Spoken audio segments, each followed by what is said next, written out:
Harper Business and Harper Audio present Getting from College to Career, 3rd edition. Your Essential Guide to Succeeding in the Real World by Lindsey Pollak. Read by Anne-Marie Gideon. A note before we begin. Don't forget to download the accompanying enhancement PDF from your audiobook provider.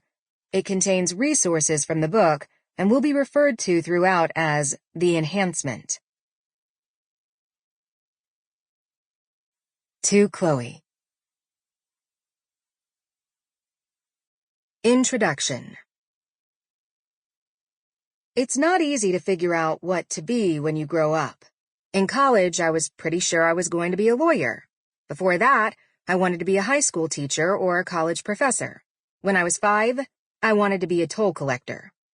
So, how did I end up being a writer and career expert? I'll give you the short version, because otherwise my story, like most people's career tales, could take up this entire book. Around my sophomore year of college, I started to realize that I would eventually graduate and have to find something else to do with my life besides being a student.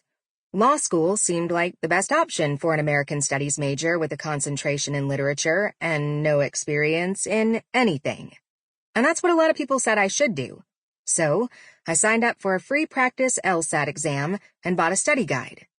But all of the legal stuff in the guide bored me so much that I gave up and just took the test cold. I'm smart, I rationalized. Everyone thinks I should go to law school. Maybe I'm a natural. How hard could this be? Ha! I never told anyone that I took that practice test. I thought the questions seemed impossible. Every answer seemed plausible. I guessed on half the choices and couldn't finish in the time allotted. I never picked up my scores because I was too scared of having the lowest practice LSAT score in history. If the fact that I wasn't even interested enough in law to get through the study guide hadn't been enough of a sign, the LSAT experience was. Being a lawyer was out. After that, I turned to my parents for help, and my mom introduced me to a nonprofit women's business organization where she had trained to start and manage her small business.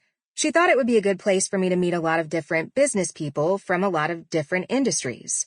It turned out the organization was looking for an intern. So I offered myself for the unpaid job and got my first dose of work experience that summer. It was fun.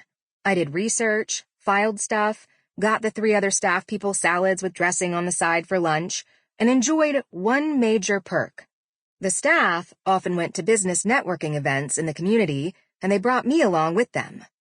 One day, one of the staffers brought me to a local Rotary Club meeting, where a kind, older gentleman sat next to me and chatted with me for a while. "So, what are you going to do after college, Lindsey?" he asked eventually, as people always do. "I have no idea," I said. "I've thought about law school, but I'm not sure." "Have you ever thought about going abroad? Rotary offers international graduate school scholarships, and I think you'd be a good candidate." In tip number 68, Follow Every Rainbow, you'll see that I recommend exploring a wide variety of options to find the right career path, because you never know which one will lead to your pot of gold. That moment at the Rotary Club meeting, turned out to be mine. Once I learned about the Rotary Ambassadorial Scholarship Program, since replaced by the Rotary Global Grant Scholarship, through which you can attend graduate school in the country of your choice, I applied immediately. For 2 weeks straight, all I did was write essays, gather transcripts, request reference letters, and think about spending a few years as a glamorous expat. I decided I wanted to continue learning more about women in business, so I applied to women's studies master's degree programs. And I wanted to live someplace fun and warmer than the east coast of the United States, where I had spent my whole life. So I chose Australia. Somehow, and I really can't explain it, something just clicked deep in my gut that going abroad was the exact thing I wanted to do after college. Just a day earlier, I had absolutely no idea what I wanted. But when I heard about this opportunity, I knew it was right.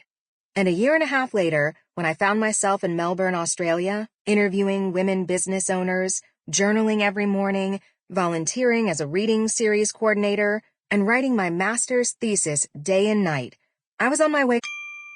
Sample complete. Ready to continue?